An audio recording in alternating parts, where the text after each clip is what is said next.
Chegamos na parte final, ou talvez no início da roda do ano. Chegamos no momento de ver o nascimento da criança da promessa.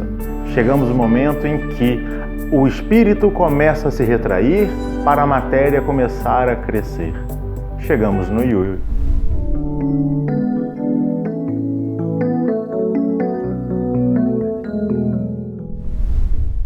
Chegamos então a Yule, ao solstício de inverno, ao momento onde a noite tem a sua maior duração. Então lembrando que nós viemos do grande inverno, nós viemos do momento de escuridão, de trevas e de mergulho dentro de si, e nós chegamos então ao ápice desse momento. E é interessante que, embora esse dia, essa data aconteça no hemisfério norte no dia 21 de dezembro e no hemisfério sul no dia 21 de junho, é como se essa noite mais longa perdurasse por 3 dias, né? As pessoas dizem que quando você está no hemisfério norte, a sensação é de que o sol fica parado no horizonte durante 3 dias. É como se o Deus que acabou de morrer, como conta a tradição, estivesse se preparando para renascer naquele momento. E é legal porque essa história soa um pouco parecida, né? Soa um pouco familiar, né? Deus morre e se ressuscita 3 dias depois, é isso? Exatamente. E aí a gente sabe que o Natal, a festividade que a gente conhece aqui hoje em dia, bebe muito de Yule. Caso você queira saber um pouco mais, a gente deixou nos destaques um vídeo onde a gente fala sobre o Natal e também de outras festividades que estão atreladas a esse momento, mas fato é que tem essa correlação, tem esse momento de morte, digamos assim, do Deus que é manifestado no Sol. Só fazendo um esclarecimento sobre essa parte astronômica que o João comentou, que o Sol não fica exatamente parado porque ele está em movimento constantemente, assim como a Terra está em movimento constantemente. Mas a percepção de que ele fica parado é que quando, ao longo do ano, quando ele faz o seu trajeto do leste para o oeste, ele ao meio-dia, ele assume um determinado ponto no céu. E à medida em que o verão vai diminuindo e o inverno vai chegando, esse ponto no céu ele tende a ser cada vez mais baixo. No hemisfério norte, ele vai estar perto do horizonte na linha do Equador, ou seja, em direção ao sul. E para quem percebe do hemisfério sul, de onde a gente está, ele vai ficando mais perto do Equador, ou seja, em direção ao norte. Então ele vai descendo. À medida que ele vai percorrendo o caminho dele no céu, ele vai percorrendo cada vez mais baixo, como se a força dele estivesse acabando. Aí chega um determinado ponto que ele percorre quase na linha do Equador. Ele quase não ilumina mais o céu do hemisfério norte, né, dentro dessa tradição pagã. Então ele vai e para ali. E durante 3 dias ele percorre o mesmo caminho, como se ele não tivesse mais para onde descer e não tem forças para subir. Ou seja, morreu. Mas no 3º dia ele sobe um pouquinho, trazendo essa luz de novo, mostrando que a luz venceu as trevas. A escuridão está acabando, a noite mais longa do ano já passou e agora é só glória. Sabe?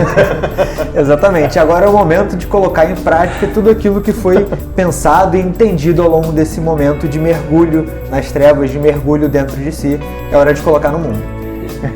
A gente sempre fala e é bom repetir, né? É bom a gente ouvir coisas novas, mas também é muito importante a gente ouvir aquilo que a gente já sabe, né? Para que a gente possa, de fato, nos atentar. E a gente sempre falou aqui que a roda do ano, ela não é apenas um grande macro calendário pagão que acontece durante o período de um ano. Sim, ela também é isso. Mas a roda do ano, ela é um ciclo de eterno retorno, ou seja, um ciclo sem fim, onde na verdade você não tem muito bem demarcado onde ela começa e onde ela termina.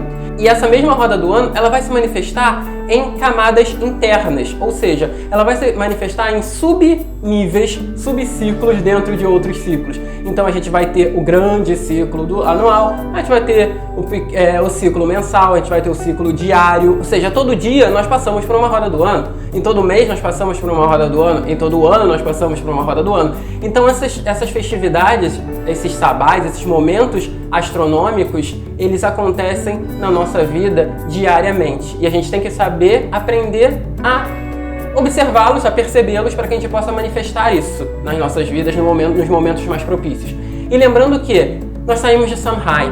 Isso não significa que Yule seja a consequência única e exclusivamente de Samhain.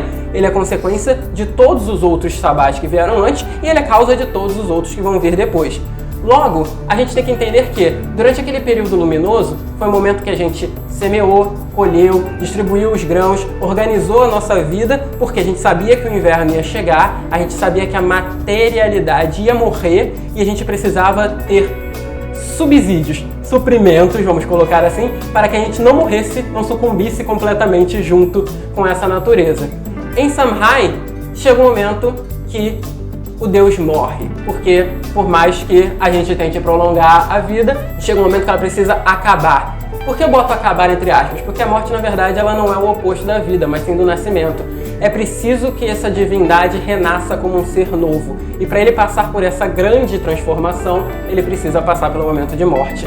Nós precisamos passar pelo momento de morte constantemente para que a gente possa se reciclar e se renovar.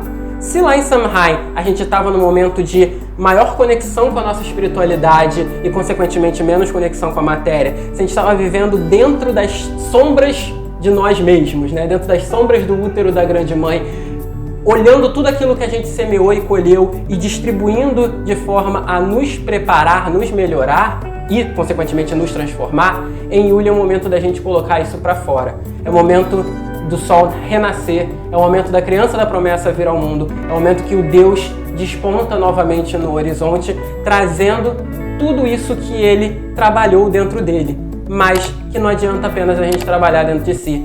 Ele mostra pra gente dentro desse simbolismo que sim, a gente precisa trabalhar as coisas dentro de nós, a gente precisa trabalhar a espiritualidade dentro de nós, a gente precisa estudar e trabalhar conhecimentos dentro de nós, mas só ser um intelectualista, né, mental, ou só ser um espiritualista na hora de falar com os outros, na hora de pregar, né, regra, isso não te torna verdadeiramente uma pessoa transformada. Você se transforma quando você realiza essas coisas dentro de você, quando você aplica isso no mundo de forma prática. Ou seja, o Yule é o despertador que te chama para a vida, para acordar de manhã depois de uma longa noite e falar: meu filho, vai lá e faz tudo aquilo que você decidiu fazer na noite anterior. Difícil, né? É difícil. Aquele medinho, difícil falar: não, amanhã eu vou acordar cedo. Soneca. É interessante a gente prestar atenção nisso, porque como o Patrick falou, o Yule, ele é consequência do Samhain, ele é consequência dos outros sabás, inclusive do outro Yule, no qual a gente passou. E ele vai ser consequência dos próximos Yules. Assim como todo dia, ele é consequência dos outros dias e é uma oportunidade nova da gente fazer novas coisas, colocar em prática, fazer com que a criança da promessa nasça e transforme o mundo de acordo com tudo aquilo que ela alcançou através da reflexão desse momento máximo de espiritualidade.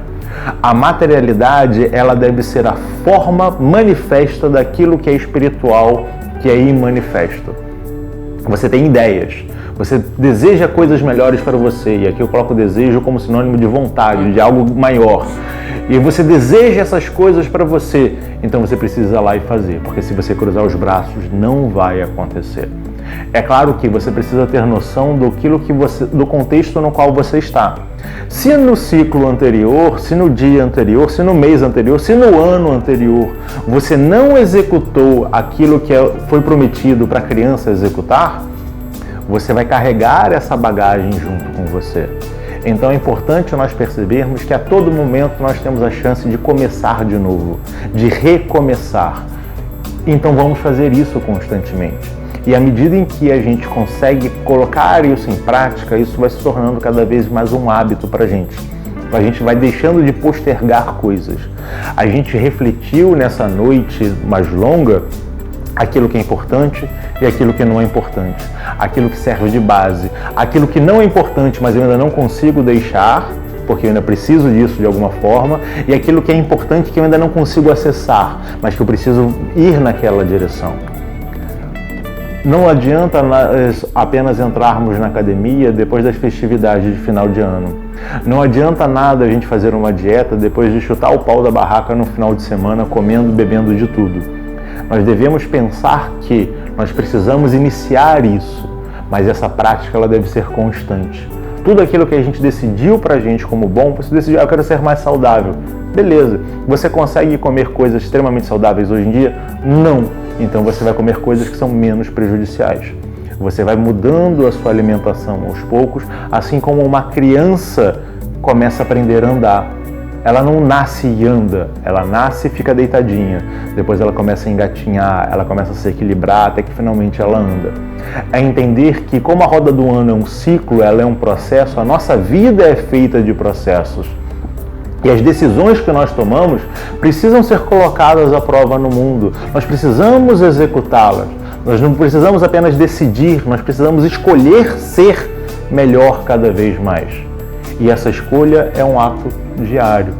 Todo dia o despertador te chama para um Yuli novo. A todo instante, a nossa vida nos convida a executarmos essa grande obra divina que existe dentro de nós e trazê-la ao mundo, trazer essa luz de volta ao mundo.